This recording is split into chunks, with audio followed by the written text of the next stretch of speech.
So while this was an entertaining episode, I definitely felt one of the main focal points of this episode beneath it all was to showcase the development of Mavis and why she is who she is today technically, even though, she's long since passed in the main timeline of Fairy Tail and whatnot. Because in this episode, you see her just non-stop reading books and talking about, oh, I gotta reread that again and reread that again. And these are all like tactician type of books. That's one of the starting points of how she became the Fairy Tail tactician. Like, the strategist and whatnot that she is today, because she was reading these books nonstop. She had all the time in the world to just nonstop read, and I think that was one of the points that really developed her. And I mean, throughout this episode, you get to see just how intelligent she really is. I mean, outsmarting Yuri with that game, which that was funny and shit. It was like showing how intelligent and how witty she really is, even for her age, and yet at the same time still be entertaining. That's good stuff there. And then we also got the introduction to Yuri Ward, and I'm going to call him Hades because I cannot pronounce his name to save my life, so we're gonna call him Hades. We know who he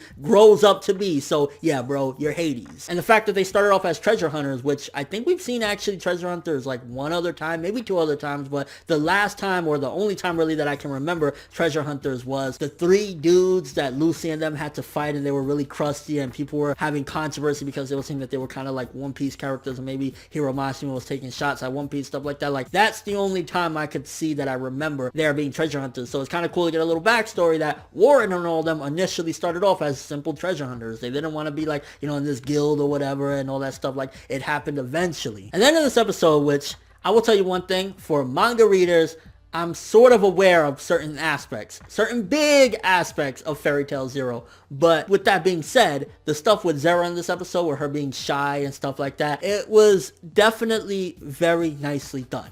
I'll put it like that, because I don't want to, the stuff with Zero was pretty cool. And to be honest with you, with knowing that, I mean, I think it's interesting, the feeling that I get, opposed to if I was oblivious to it. I mean, it would have a more shock value and stuff like that. But like towards the end of the episode, when I'm watching it and stuff like that, and the little speech that Yuri said about taking Mavis and Zero with them or whatever, is like, I feel more sadness for Mavis, because first of all, we already saw what happened to her in episode 1. She was treated like shit, and then the place that she lived at burnt down, all that fucking sad stuff. But then you actually see what she'd become, and if you read the manga about what's going on with her mentally and stuff like that, it's really fucking sad.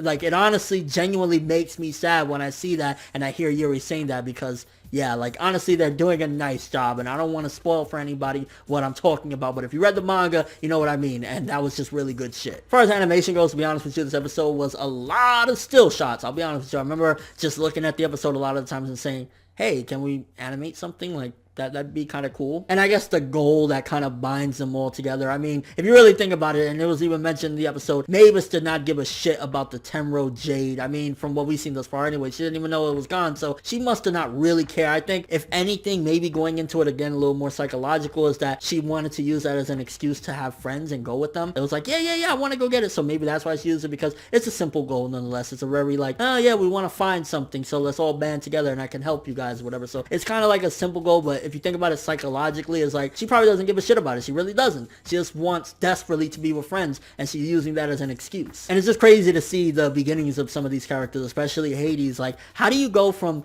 being with these people and kind of being an okay guy? You're a treasure hunter, you're not a thief, you're just a treasure hunter, but it's like, you seem like you're all right. How the fuck do you go down such a dark path? So yeah, good episode. I'd say 7.5 out of 10. Like, really good stuff. I'm really liking Fairy Tail Zero thus far, and again, I can't wait to actually see it full on play out, the thing that I've been talking about from the manga and stuff like that. Like, it's sad shit. But let me know what you guys thought of this episode. What did you think about the whole stuff with Mavis playing that game? Do you really feel as though it's setting up really nicely who Mavis is and how intelligent she really is, and how she got that intelligence from reading non-stop? And do you think that maybe Zara should have got a little bit more screen time in this episode? I mean, yeah. Hey, overall thoughts. Again, good episode. But thanks for watching. If you enjoyed anything about this video, make sure to drop me a like. I'd greatly appreciate it. And if you want more from me, make sure to subscribe. I'm ForneverWorld, and as always, people, have an awesome day.